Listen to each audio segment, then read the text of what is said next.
நம்ம பொதுவா நாளுக்குடையவர் 6-8-12 மறையக்கூடாது. 6-8-12 மறைந்தால் அவங்களுக்கு சொந்த ஊரில் சொத்து வச்சிருக்க யோகம் இல்லை. அவர்கள் பெயரில் சொத்து வைத்திருக்க யோகம் இல்லை. ஓகே. 2மே இருக்கக்கூடாது. 2மே அவங்க பேருக்கு இருக்கக்கூடாது. ப்ராப்பர்ட்டின்னு என் பேருக்கு வந்துச்சுன்னா உடனே கர்ம செலவு வருது.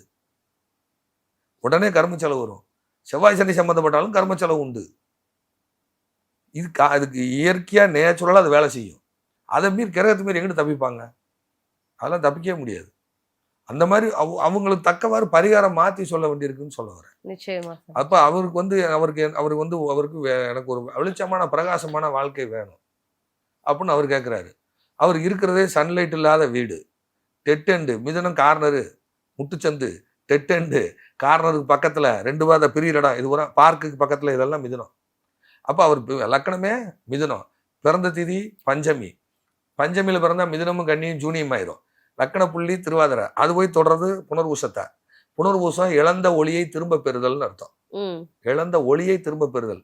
அப்ப நேரடியா சன்லைட் பட்டா இவருக்கு பாதிப்பை தரும்.